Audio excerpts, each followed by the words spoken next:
Hey, what's up, everybody? Alf here with another episode of Learning PvP. I'm joined by my good friend and moderator, Hoff, who is walking us through another lesson. Some of this will be a little bit, let's say, of a refresher course for those of you who've been battling for a long time. For those of you who are new to battling, I think this is a really great place to start in discussing both type effectiveness as well as formulating what are called cores. And we'll talk about that in length here.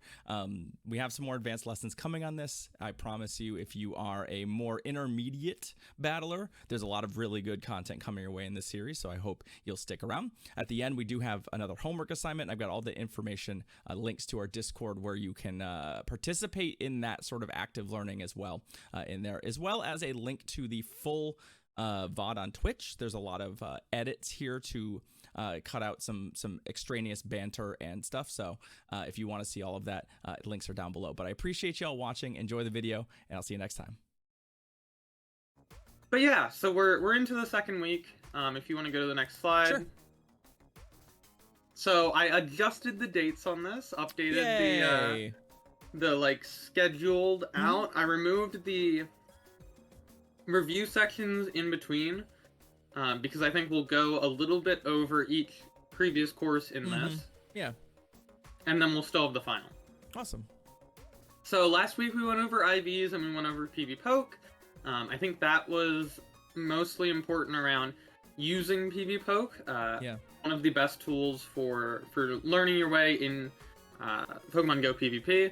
And a little bit into the like breakpoint and bulk point things are really important to know if you want to consume content around that in the future. There are a lot of creators who will do things around bulk points and breakpoints. They're necessary. I'm gonna say that I was literally talking to some of the guys on Elite Four just the other night, and like talking about, oh, I've used this Vigoroth for the past 2 years, and it's like 7-13-13, and it does the job. Yep. But it's good to know what you might want different IVs on, and how the IV formula works, and why it works that way. We see from Coach K, level 18 Pinsir at 1420 CP still loses to the 800 Yachting. Wow. That's fun. That's amazing. I love it. So today's lesson will be on type effectiveness, which is one that I think is hard to do in a lesson itself and should rather be kind of done over time. But I've got some, drastic examples to try to push that forward, kind of make people think about it more. Outside of the obvious ones. Right. And then the start of core composition. Now, we'll revisit this in a couple weeks when we look into team compositions. But it's going to be the basics of cores. What, is the purpose of a core? How do you pair them properly? And why do you pair them in the way that you do? Yep. Definitely. If you want to go to the next slide. Heck yeah, let's do it. We have, again, from PvP Basics from Wild Susan Boyle.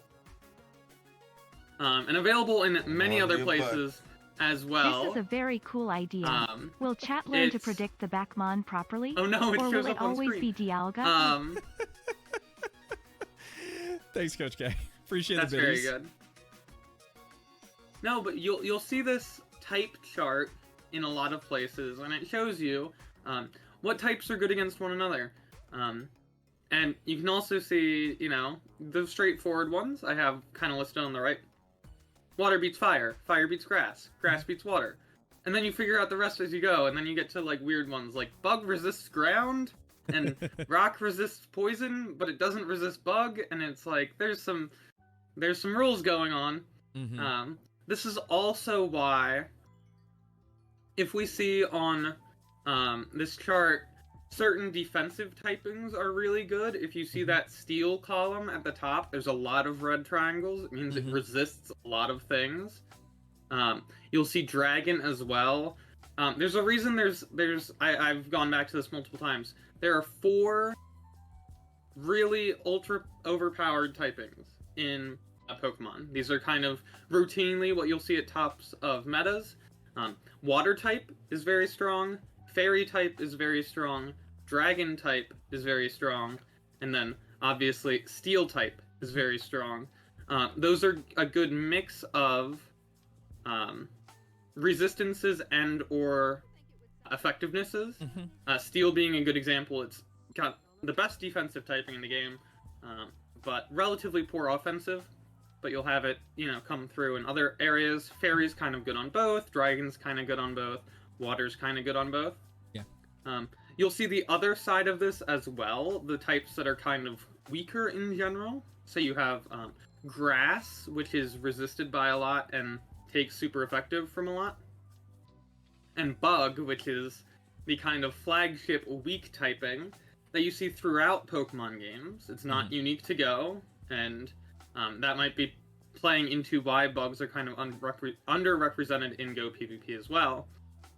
But is not super effective against much at all, is resisted by quite a lot, and takes super effective from quite a lot. You don't have to memorize the chart, but there's a lot of things that people will know more intimately than others. You listed a pretty key one of Fairy resists Bug, which means that Cottonee takes neutral damage from a Bug-type attack, for instance. But yeah, if you are newer to the franchise, then it might be good to study this kind of chart, but it's really hard to kind of ingest it once, and my recommendation is to play out matches with individual things. If something strikes you off guard, then try to reverse engineer it of sorts. If you find that you're having trouble remembering something, I actually do think creating a narrative that works for it. There's a reason why water beats fire is the easiest thing to remember typing wise, is because you just already have that narrative built. Same with fire beats grass and grass beats water. For something like that triangle works really well, and there's a few places where you'll find that is actually pretty effective. Flying versus grass, for example, is another one where you're like, oh yeah, like it's just like some of them work. Electric versus water works. Ground versus electric works. What I would recommend for learning this, and especially as you're learning the game, is to, rather than worry 1000% about knowing exactly what type is what type, start worrying about the mons that you have in your selection that you're playing, and say, let's say Azumarill is your practice, this mon you're learning with. Learning if you're supposed to throw an Ice Beam at various Pokemon is essentially learning this type chart, right? And what you're doing is you're saying, like, when you find a matchup where you go, I don't know if I'm supposed to throw Ice Beam, Play Rough, or Hydro Pump. I don't know. Then you take a moment to look it up and you go, oh, it's the one I didn't expect. Why is that? And then it helps you sort of have a practical baseline for why you would want to do that. And you'll start to learn those kind of by default, even if you don't intuitively go, Fairy is good here. You go, well, if I had my Azu, I'd be throwing Play Rough at this. I have a Fairy move. That's probably correct here as well. Or, similarly like that. It's also worth noting that Go is weird in so much as that the X's on this chart do not mean what they mean in the main series. Whereas in the main series, if there's an X there, regardless of any other factors, including secondary typing, you take 0 damage from a move of that type. So the prime example would be a mon like Swampert, who is a water ground, would be absolutely immune to electric moves in the main series. And in Go, simply single resists electric moves because the X's actually count as a 2x resist as opposed to a immunity. So if you are new to Go, you have to remember that immunities are just double resistances in Go. They are not pure immunities that prevent you from taking any damage. Yeah, which is actually a significant cutback for the water ground typing. Correct. Because in the main series, being entirely resistant to this type that deals super effective against your other type in water, it's a big deal. And Go, obviously resisting electric's nice, but fully being immune to it would be exceptional. But yeah, if you want to go to the next next slide, we're gonna quiz you. Damn it! So I've drafted up. Look, it's your friend Pinsir that you mentioned earlier. I know. I'm clearly good on Pinsir. 6 different Pokemon. We're gonna see on some more niche effectivenesses, and then from there's going to be homework around it for everyone to kind of test some more edge cases to make them potentially look at that to look at that type chart, and then move into the cores. All right. Oh God. Mm-hmm. I think I know all of these types. I'm just gonna confirm. Klefki is Fairy Steel, right? Yes. Okay. That was the only one I wasn't 100% sure because I've never actually interacted with a Klefki in any way. Wait, we had homework. Max, you did... No, you didn't do your homework. Yeah, we had homework, and you knew about the homework. Oh, hey, Lurgan. Lurgan needs homework. Obviously. Congrats, buddy. All right, let's go. I think I'm ready. Okay. And we're talking Go effectiveness. Yes. Okay. Go effectiveness. Okay. I think I'm ready. That's actually an important thing to put for the homework as well. I'll edit that. But yeah, go ahead. Wait. You're giving me a move, right? Well, no, they're on the slides. Oh, they're on the slides. Oh, yeah. Okay. I see. Okay. A fearsome and powerful GUNK SHOT is used against this Klefki. Oh, you know how to appeal to me. I know. A GUNK SHOT against Klefki should be single resisted. Steel is immune to poison, which is a 2x resist. Okay. But Fairy is weak to it, so that should reduce it by 1. So it should be regular roll super effective. It should be regular rolled what now? Oh, sorry, regular roll not very effective. Sorry, I got. Yes. I'm doing it in the wrong order. I totally explained that correctly and then just said the wrong thing. Exactly at the end. Yeah, you were correct. Right. One it for is one. Not very effective. Now, we should have put a prediction on if I would get these right. What is Ken's percentage out of 6? Oh, that would be really good. A Community Day exclusive Moonblast from Altaria is used against this Alolan Marowak. Now, what would that be? Well, beat Altaria throwing it, so. Let's see. So, a Moonblast against Alolan Marowak. Well, Fairy does not interact with the ghost typing at all, but it is resisted by Marowak's fire typing, so it should be not very effective. One stage not very effective, or I guess is correct. That 2x? Yeah. And yes, Mach is correct. It is Community Day exclusive. That's very important. But yes, this I almost did the classic Wigglytuff versus Marowak, but I felt that would be too easy. So this would be an example. Marowak maybe swapped in to the Altaria to catch the Moonblast instead of an Umbreon or something like that. If you want to go to the next matchup is miserable, and I never want to play it. Yes, the Wigglytuff Alolan Marowak, for anyone who's played, extended Sylph or similar limited formats, it's no fun for either party. No, especially if you're on Hex. Yep. All right, the next one. A frantic Hitmonchan fires off an Ice Punch against Cradily. Ice Punch, you knew this one was gonna get me too, right? Oh, absolutely. Because I have definitely messed this up before. So, obviously, Cradily is a grass rock Pokemon. That is obvious. Ice Punch is super effective against grass. But rock is an interesting one. Rock is super effective against ice. But I actually think that's I don't think that's a symmetrical relationship. But I can't remember. This is actually one of the ones that I tend to forget. Because a lot of the rock types are also ground types. Which has an interaction with it as well. I believe I have been notoriously wrong about this in the past, which is to say, I believe that this move is neutral. You are incorrect, Ken. Damn it. God it is damn super effective. You are correct in that rock is a one-directional move with ice. Your initial assumptions were correct. So Cradily can, hit an ice type super effective with Stone Edge, but it does take super effective from ice moves. What couldn't it have been Fire Punch, which would have been neutral? Fire Punch would have been neutral, but it would have been weird for the Hitmonchan, the frantic Hitmonchan, by the way, to throw that. The real question is, I guess you throw whatever you got, but I mean, you throw power-up punch at Cradily. Well, what if it's Ice Punch and Thunder Punch? Thunder Punch would also be resisted. That would be resisted. You are true. Yeah. Frantic would close combat. That's a really good point. The rock ice relationship is one that I've continuously gotten wrong. It happens a lot with the Alolan Graveler, where I'm not super sure about its resistance profile in a number of matchups. It's just one of those that I struggle with on occasion.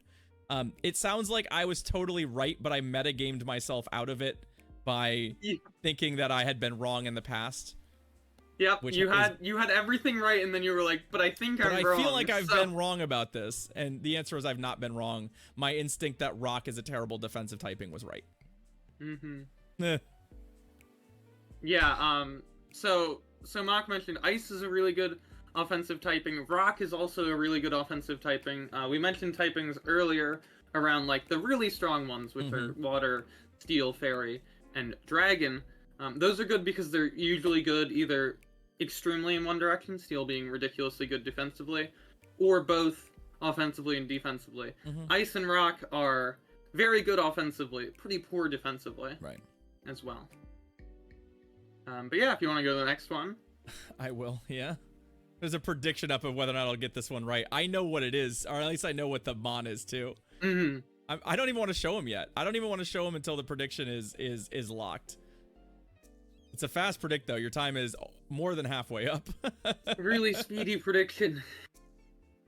All right. Our next one is a happy Nidoqueen. So happy, so joyful. She uses her Poison Fang against Pinsir.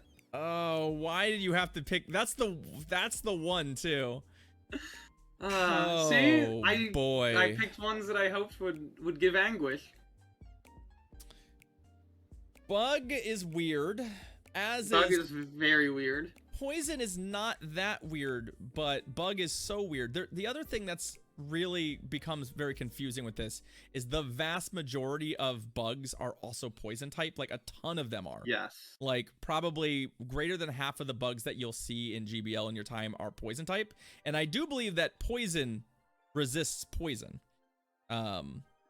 So a lot of times it throws in like when you're like me and you use like your heuristics about previous matchups to make your determinations, you frequently go, well, my Ariados would resist this, but this is an Ariados because this is not a poison certainly type. Not Ariados.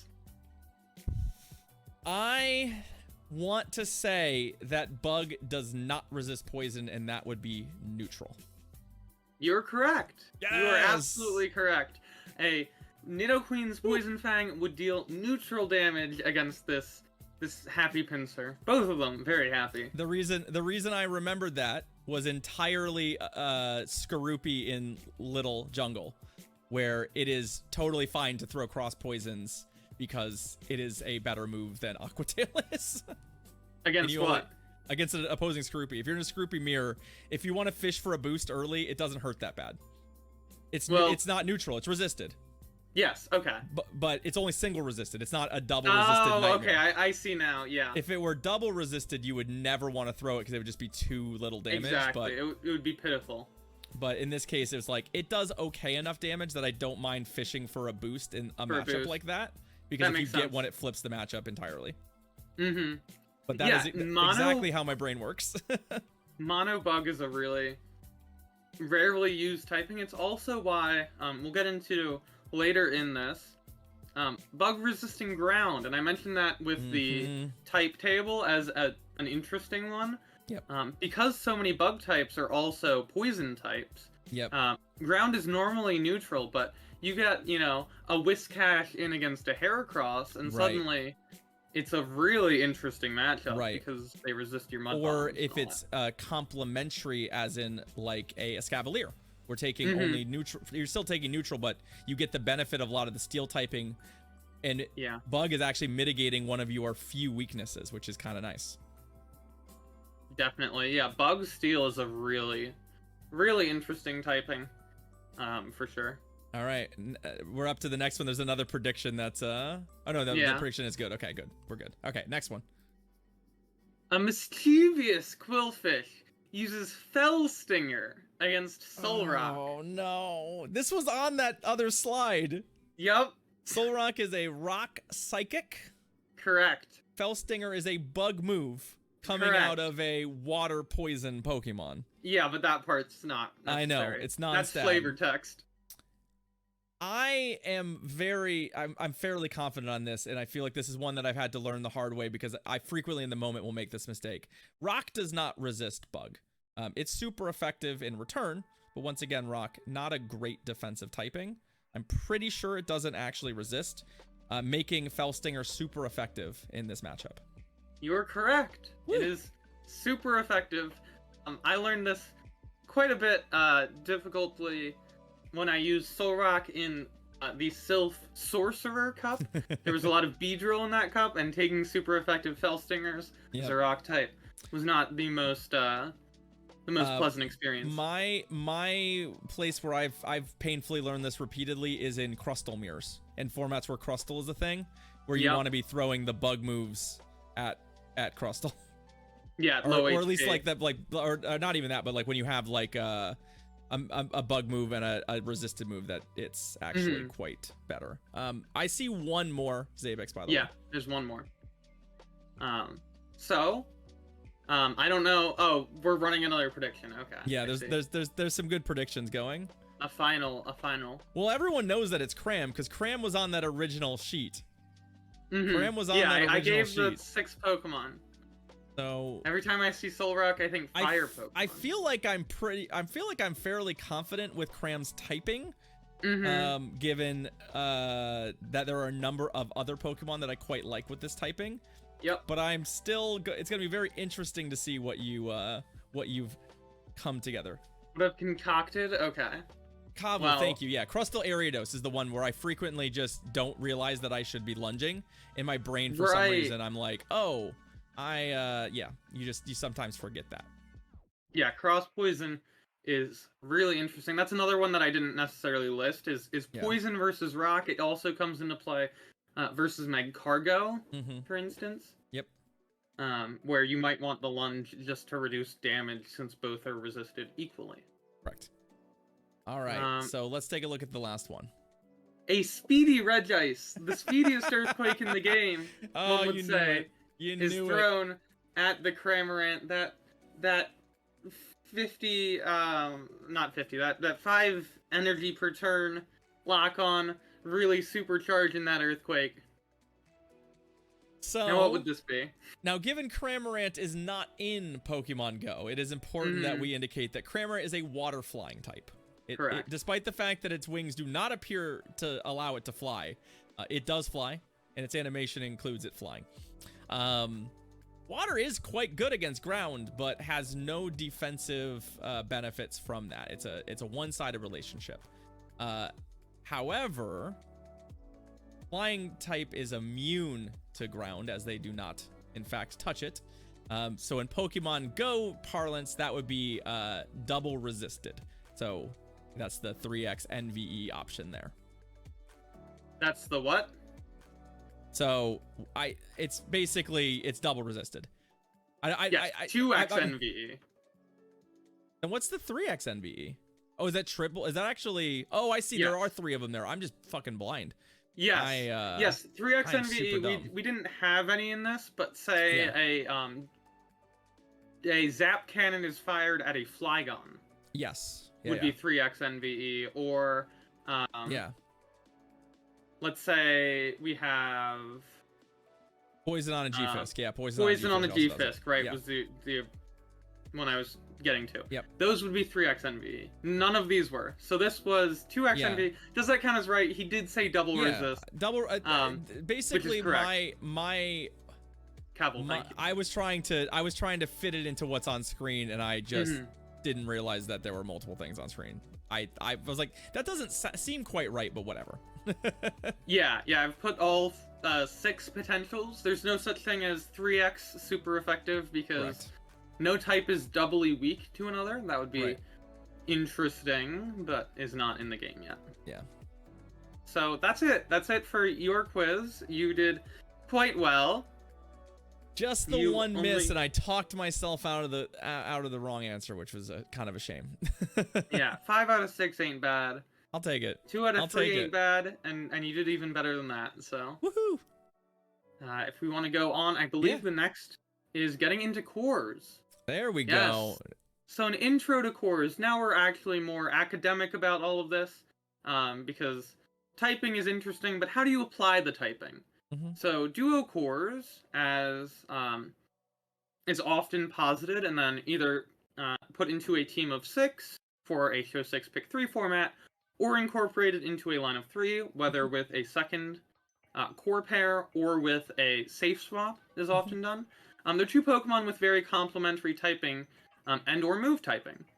So the classic, the quote-unquote classic, is Mudboys and Skarmory, or any Grassassin, as is commonly called the role, that just really ruins any grass type. So Skarmory's the kind of flagship example, but Talonflame, Altaria, Beedrill, all tend to make very good cores with Mudboys. We'll examine that in just a bit as we kind of dissect some common cores a little more intimately.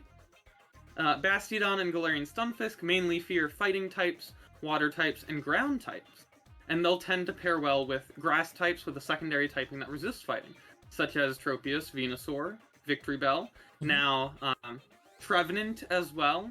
I have not included Trevenant in this. I made this actual slide previously, but that also fits in, and you'll see that kind of pair with either Bastiodon or Galarian Stunfisk. Mew, Hypno, and Cresselia, they tend to fear dark types, steel types, and ghost types, so they'll pair really well with the Scrafties or the Obstagoons that are dark types that also do fighting damage. And that's the kind of the basics.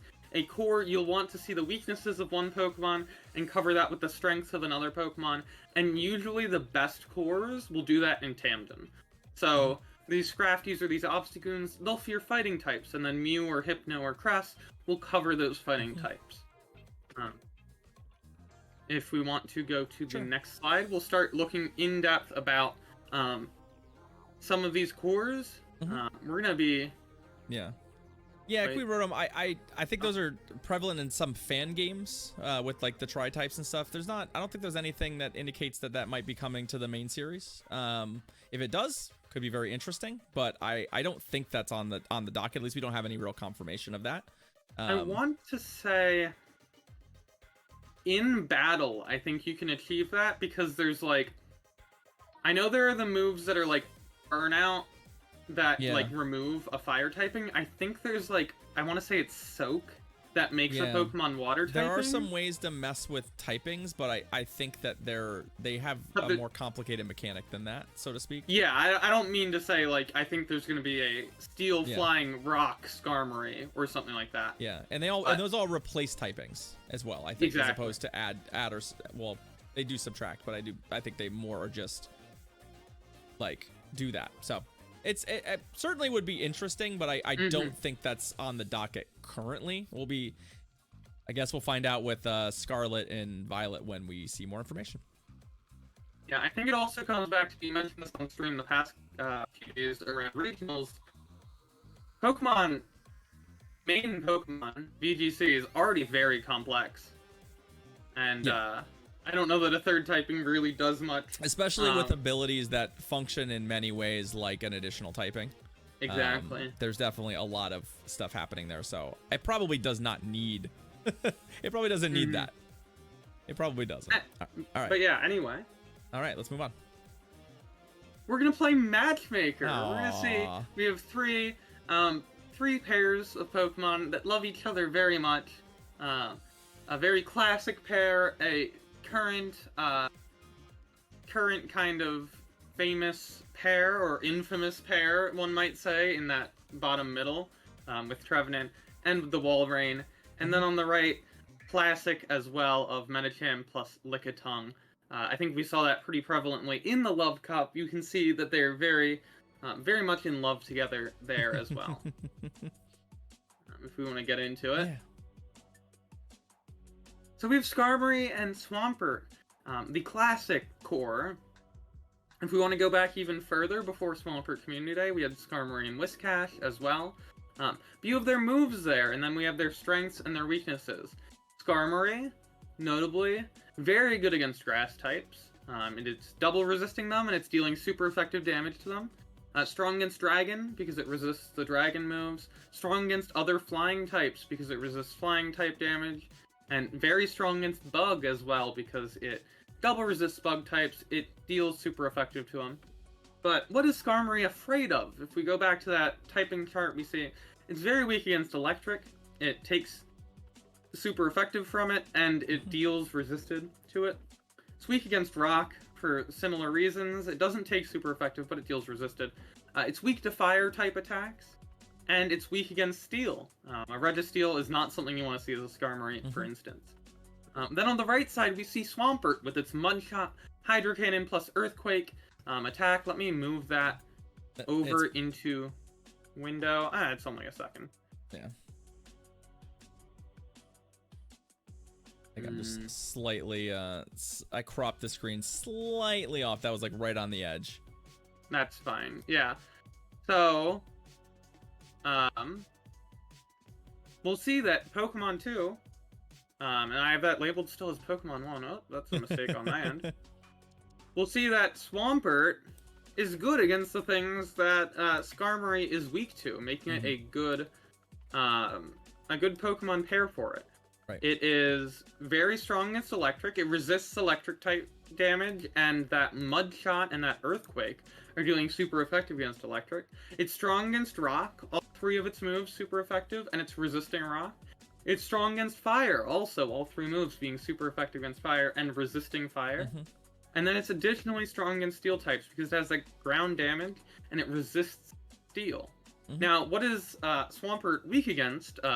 For anyone in chat, for anyone who's played Pokemon GO, or any Pokemon game for that matter, really doesn't want to see a grass type. Actually, the one singular weakness that Water Ground has is a double weakness to grass type. Every other type, neutral effectiveness against a Mud Boy. It's kind of remarkable. But it's extremely weak against grass. Swampert's also relatively weak to Dragon types because of its how much of its damage is based in water, is Hydro Cannon.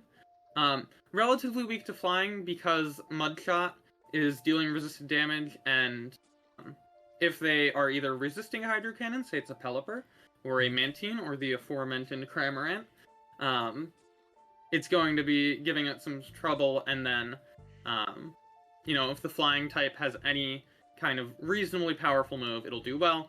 And then the Bug type as well does resist those ground type moves.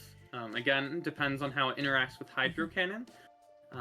But those strengths and weaknesses are completely mirrored from Skarmory, making these two cover each other's weaknesses really well, and making them a good duo core. These are structured in a way where I think folks are gonna get the picture very quick about why these Pokemon work together, because you're gonna see some similarities. Exactly, and that's the point, is working through, you know, if these common cores are good, what could I make a core with? We talked earlier about a Scavalier. So what's a Pokemon that covers some of a Scavalier's weaknesses? Here we see the very famous presently core of Trevenant and Walrein. Well, what is Trevenant good against? It's good against other grass types, because it takes neutral and it can deal it takes resisted damage, and it can deal ghost damage in response. It's really strong against fighting types because it takes double resisted damage. It's strong against electric types because it takes resisted damage, and it's strong against rock types because that Seed Bomb is super effective. As pitiful as a move at times as it can be, it is super effective in return. But what is Trevenant weak against? It's weak against flying types. They deal super effective, and they take resisted damage from that Seed Bomb. It's weak against ice types because they deal super effective to grass. Weak against fire for the same reason. And then it tends to be weak to dragon.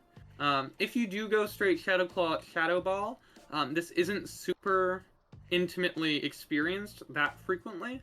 But for instance, a Dragonite in Ultra League the pressure from its fast moves will tend to be a lot, and you can't use that Seed Bomb or it will be resisted. So then we see on the other side, Walrein. Well, Walrein has Powder Snow, Icicle Spear, and Earthquake is its most common moveset. Well, that's going to be really good against flying types. It is Ice and Water types, so it double resists opposing Ice types, which is really nice. It takes neutral from Fire, but it has that Earthquake attack that allows Walrein to generally be good against Fire types. I'll make an exception and say that Blaziken, for instance, is very good against Walrein. But against your Alolan Marowak, you tend to just huck out those Earthquakes. And then obviously an Ice type's going to be very strong against Dragon. And then in turn, Walrein is weak to Grass, Fighting, Electric, and Rock. All of those typings being super effective against it. All of those being weak to Trevenant. But now we're at the third core. A favorite from Love Cup. And we have the Psychic and Fighting type of Medicham, and the normal type of Lickitung, also known as Schlurp in German. Oh, A favorite of a Philly Ev, and also an emote in this channel, so feel free to post your Alphin Nice in chat. Schlurp away, chat. Please slurp away. Someone saying in chat, Steve saying in chat, I hate this core, please delete. Unfortunately, we will not be doing that. This is informational content. However, the Medicham is correctly using the Dynamic Punch move. Thank you. That is correct. I made sure to put that in there. Yeah, this would that's be. Why you see these two. This would be a good example, as we sort of alluded to on the previous slide, about a core that is more about how the Pokemon is positioned matchup-wise than how its typings would indicate. So, for example, many of the meta threats to Medicham are beaten by Lickitung and vice versa. Yeah. Rather than say, well, fighting and normal form, or fighting psychic and then a normal type form some kind of special core, it's actually just that these two Pokemon complement each other very effectively within the framework of Pokemon GO PvP's current metagame. And while you wouldn't look at these two Pokemon on paper and say, that's a really good core, if you've ever battled this core, you know that these two Pokemon together cause all kinds of problems. It's very difficult to find something that, you know, not only can beat both of them, but anything that does in theory beat both of them is unlikely to beat both of them cleanly. So they end up complementing each other well, more so in just play pattern and in the fact that, you know, something that Lickitung isn't technically strong against, it still tends to beat, and you can rely on it having those matchups, even if its typing doesn't necessarily indicate that that would be true.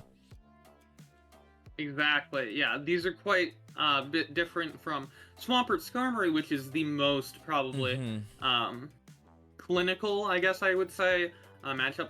Whiscash almost arguably more so, because that ground typing comes more into play with Mudshot, Mud Bomb, something like you know, a bug resisting the ground move or a flying type resisting the ground move comes into play more. But those are kind of the most academic or the most textbook of that. You know, only say Hisuian Electrode now can truly like put the hurt on both of those Pokemon. But yeah, I believe that is our three examples. So the next slide should be homework. Now, this is great for you because you don't have to worry about this. Yay! This is all for the Peanut Gallery. We have some fun, kind of unique Pokemon typings and moves that are being used against them to see how much people know. We've gone over some of these typings in the discussions here, but were you listening? That's a different thing entirely. I see Ken plugging the Discord. Yeah, if you're wondering, I see homework, but I don't know what to do or how to post it. There is a homework channel on Discord under the PvP metagame section. That's where you will post your homework findings. So you'll even get a sticker once you complete your homework. So. It's true. I have stickers for those who do their homework well, and then some stickers if you do your homework a little unsatisfactory. Fortunately, I've only had to use one, and it was to someone who requested that sticker, so we're we're good with that. There is a second page of the homework around cores. And these will be posted in the channel as well, so that you can actually do them and not have to memorize them from here or do them the second. Yes, the full slide deck from today will be posted.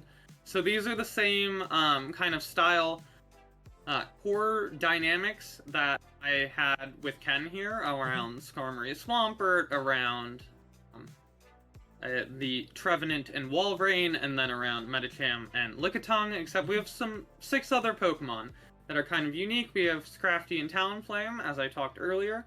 You can put in what they cover from one another.